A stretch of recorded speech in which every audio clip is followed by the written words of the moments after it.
So first off, thanks for giving me the opportunity to be here. I feel I'm right in the epicenter of innovation when it comes to connectivity, technology, and the previous session really got me excited about the future of humanoids coexistence and how we as a society traverse through this integration of technology into the human and the digital life.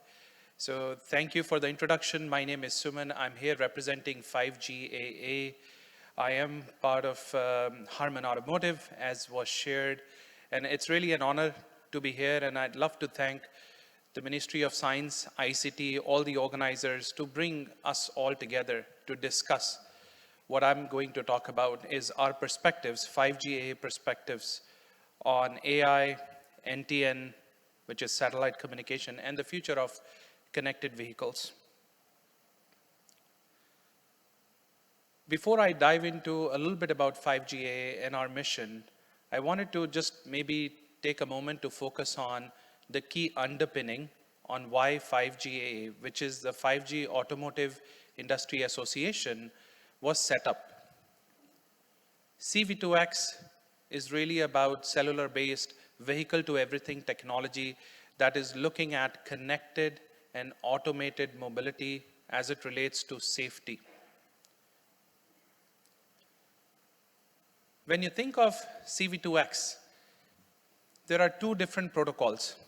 CV2X or V2X in general is really about sharing a broadcast from either infrastructure, and for most of you, you may have heard the terms roadside units. So I'm specifically talking about PC5, which is one of the key protocols that allows the vehicles, the infrastructure to connect, to talk to each other, to share safety messages so that a road user, a vehicle can respond accordingly.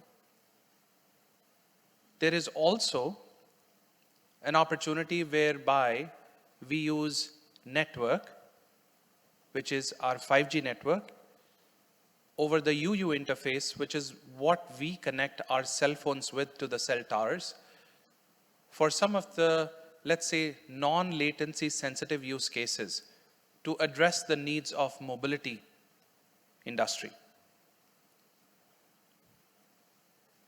Just to summarize, on the left-hand side, what is being shown is the UU interface, or what we also call V2N.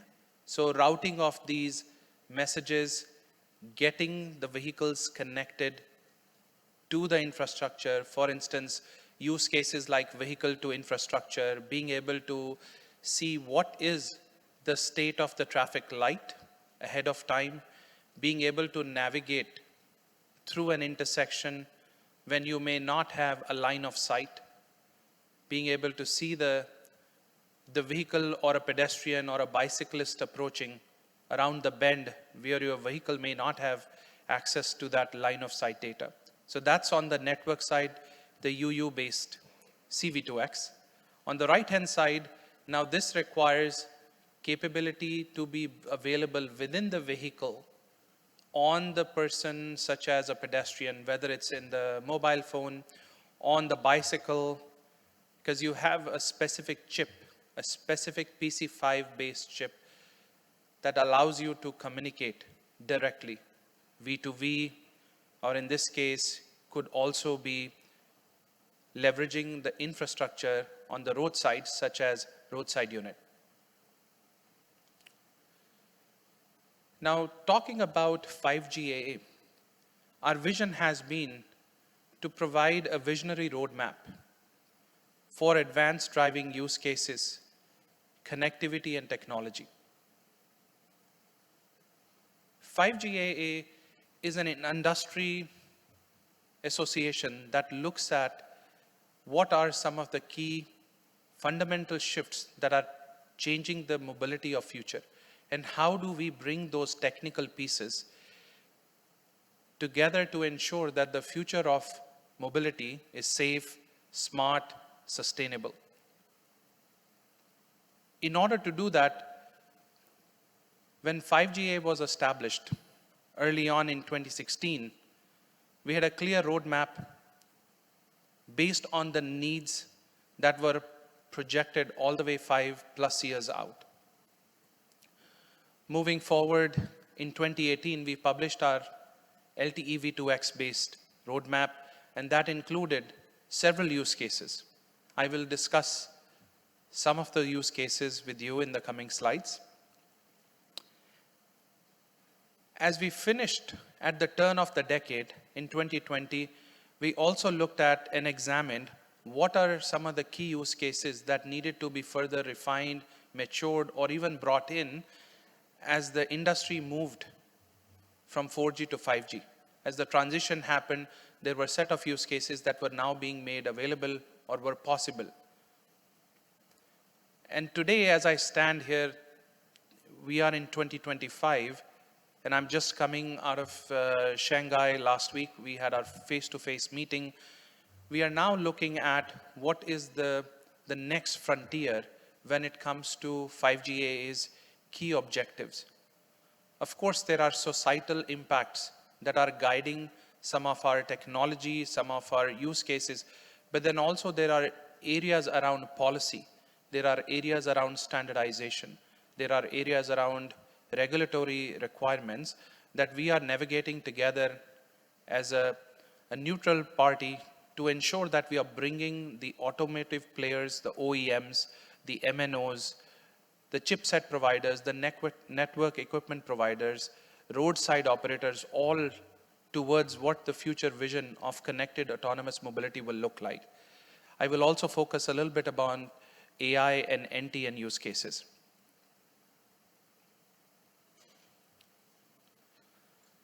So on this chart, I understand it's quite a busy slide, but let me simplify or break it down. On the x-axis, you're looking at the level of cooperation between various road actors. On the y-axis, you are looking at level of autonomy that is available across the different set of use cases. So the complexity goes from bottom left to top right.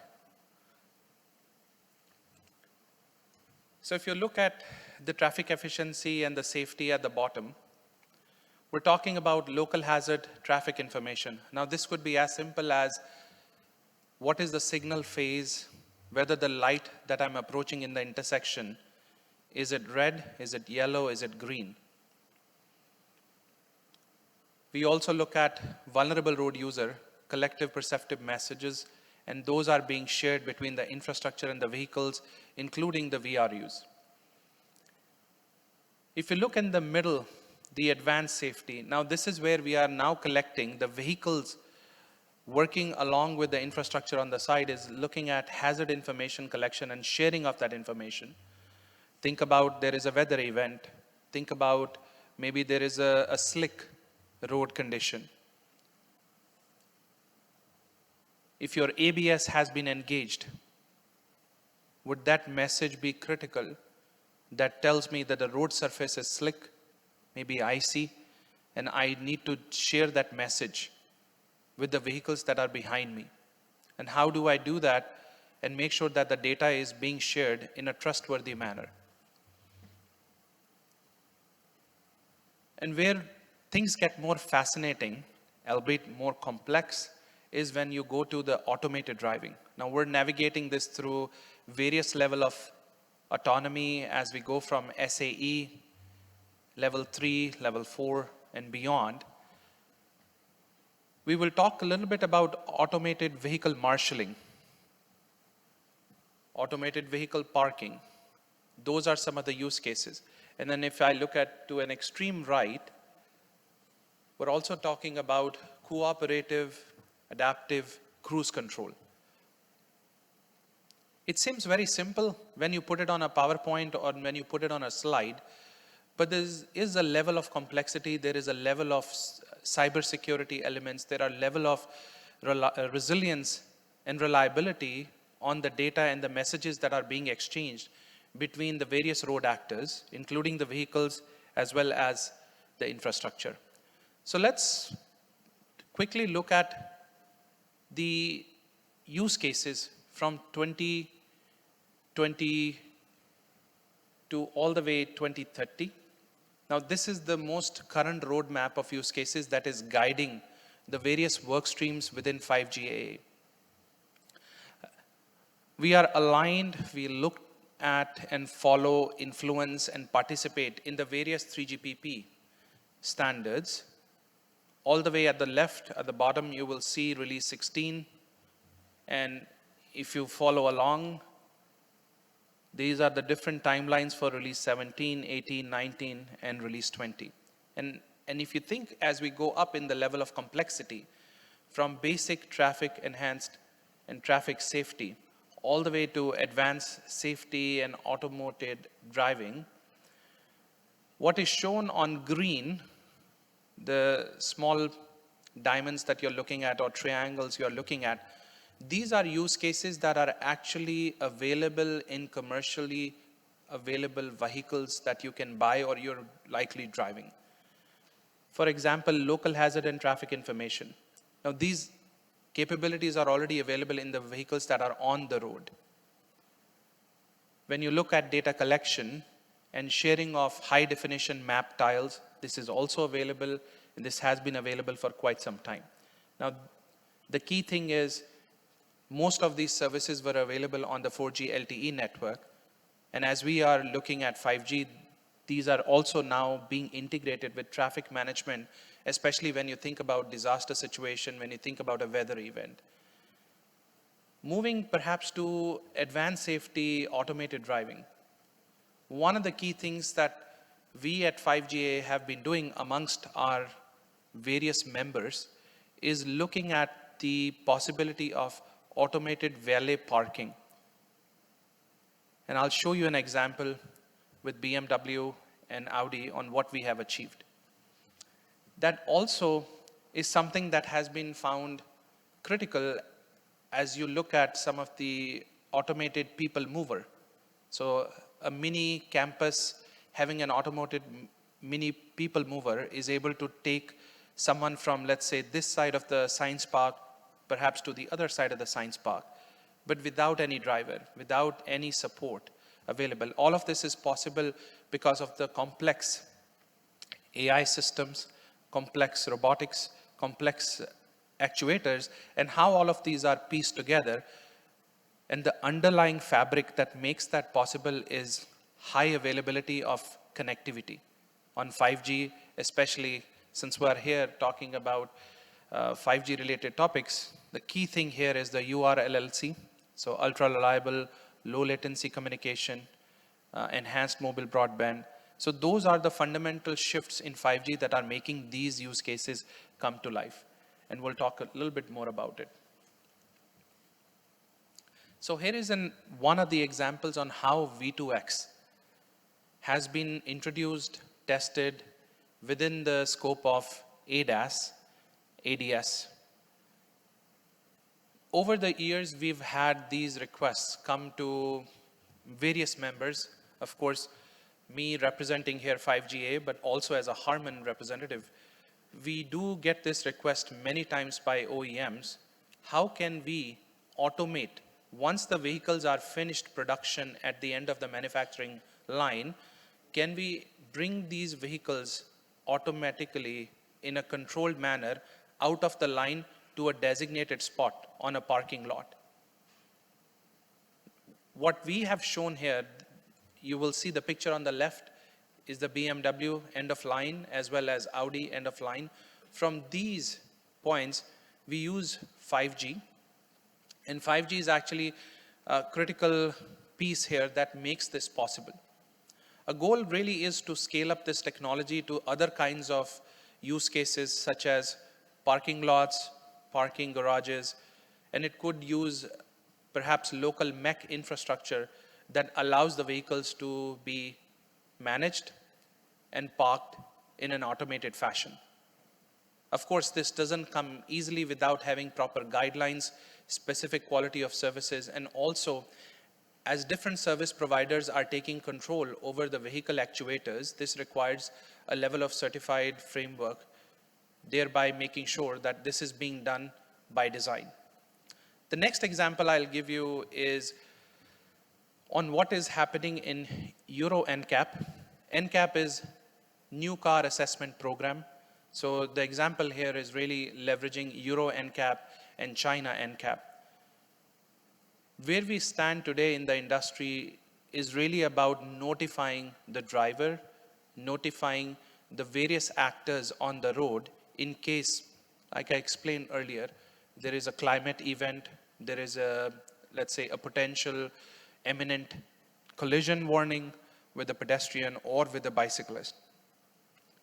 What both the NCAP programs across Europe and China are now doing is they are adding certain points. The OEMs are motivated. They want to implement V2X as an additional sensor to allow for ADAS systems to receive that data and in a way add for a non-mission critical subsystem in a non-ASIL standard, a way to take a maneuvering action that allows for something that is acted upon. So instead of just simply, hey, I'm going to inform the driver, I'm going to inform a pedestrian, to actually having some level of intervention within the car. Again, the key thing here is this is for non-mission critical type of actuations. The other one we want to talk about is how do we share the different data from within the vehicle to another vehicle, which is the left-hand side. You can see you have a vehicle trying to merge onto a busy freeway. Perhaps this picture doesn't show how busy the freeway is, but let your imagination, during the rush hour, you are getting on the ramp on a motorway or a freeway. How do you make this possible? You have to trust the data that is being shared. How do you authenticate the data? And on the right-hand side, analyzing the situation on what is happening within that intersection, you are leveraging various camera sensors or other roadside infrastructure and providing the capability to the pedestrian to say there is a problem or there is a potential speeding car approaching. Now, as I said, these are some of the foundational works that have been ongoing within 5GA, I'd say for the last decade. Of course, we have moved quickly into a new set of use cases where we are now taking this chapter. Evolution is looking at AI and 5G NTN. I think there is a separate discussion planned tomorrow here on satellite communication with 6G. What I'll specifically speak about is from the context of automotive set of use cases. Yeah. Maybe just a quick show of hands, and this is an example from my home state. I live in US, California. Just maybe with a show of hand, how much of the land of California is actually national parks? Your option is 40 to 50%, less than 50%, or more than 50%. Take a wild guess. Is it less than 50%? Yeah. So we have a bunch of shy crowd, but the reality is we in California have around 45 to 50% national parks, federal land. And the reason I want to give that example is because when I go drive up to some of the national parks, I have absolutely no coverage. So it gets a little bit scary at times. If I have a flat tire, I'm out of civilization, no gas station, no charging station, no repair shop. So these are the kind of things that road users typically have to contend with. Now this for me may not be, I plan for it. I take my Inmarsat phone with me on these trips, but that's not typically every day-to-day user do it. But imagine you are a fleet operator. You have high value inventory traversing different parts of a geographical region where you do have these spots. So to simply put, NTN which is the term used for non-terrestrial network, you can classify that in 3 set of use cases based on the data rates. On the left-hand side, we're talking about narrowband. This is sub 400 kbps. This is basic telemetry. We're able to have certain levels of telephony. We've, at least at 5GA, at Harman, we have already demonstrated some of these capabilities. Our aim is to show full duplex system. Right now in half duplex, this has been managed. Road safety, some basic remote services, emergency services. If you go look on the middle part, which is the wideband, now we're talking about sub 10 megabits per second. And this would enable a set of use cases such as remote diagnostics, providing OTA updates, map, software updates, and towards the end, we are talking about broadband. A lot of this is possible when you have the right constellations in the right orbits to sustain the level of data rates. So I won't go in a lot of details. This is available for us to look at together at the 5GA website. But the key thing to understand is we are starting to scratch the surface in automotive when it comes to SatCom, especially in the LEO and the GEO satellite constellations and those orbits around FR1 frequencies, and we're talking about sub 2 gigahertz LNS bands. This is where we, along with SNOs, satellite network operators, along with MNOs, are looking at how do we provide that last mile coverage so that the vehicle and the drivers are seamlessly connected.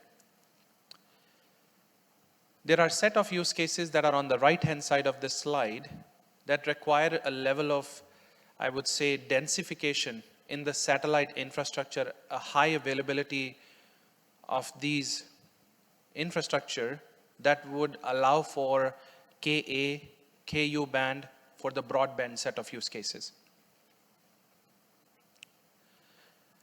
One of the last things I want to chat about is the AI. I think this is something that is one of the key dimensions of this conference that you are all attending various sessions today. Automotive is no different. We're not immune to AI. So the key thing here is along the life cycle management of the vehicle development to the vehicle getting on the road and how the data is being managed. How are the different use cases being managed with the vehicle interacting, let's say in a smart city, along the traffic corridor. And there are specific roles, there are specific responsibilities and capabilities the various value chain personas are looking to leverage AI for. So from an OEM, which is looking at product architecture, managing the different energy budget, from tier 1 suppliers, aka someone like Harman, MNOs, the different infrastructure owner operators, cloud providers. From our perspective, AI, 5G, cloud computing, these are all the necessary superpowers that bring the digital and the physical together. So here is perhaps an example based on the different phases during a vehicle life cycle, how AI is changing or appending the capabilities across the value chain. Maybe I'll just pick one. So from product development, an OEM, a tier 1 or a tier 2 in this case, looking at how is the simulation and testing being done. Looking at AI for automating some of the CI/CD in the software development cycles. Looking at AI, how to make the transition between a terrestrial network and a non-terrestrial network. So how does that seamlessness happen? You and I, as a driver or a user in a vehicle, it would be very, let's just say, imperfect if I have to tell my system, okay, now I am out of the cellular coverage, now go connect to the satellite coverage. So bringing that seamlessness is what AI is also being used and leveraged. And as I wrap up this session, you are free to scan this QR code that will allow you to get access to a lot of technical reports, industry publications, as it relates to 5G AA, the work that we are doing across the different work items, whether they are AI, whether they are narrowband, NTN topics, SatCom topics, or connectivity and automated vehicle use cases. With that said, thank you for giving me your time, listening to my presentation, and a humble thanks from 5GA. As a member of the board of 5GA, I appreciate this opportunity to share what we are doing for the automotive industry. Thank you.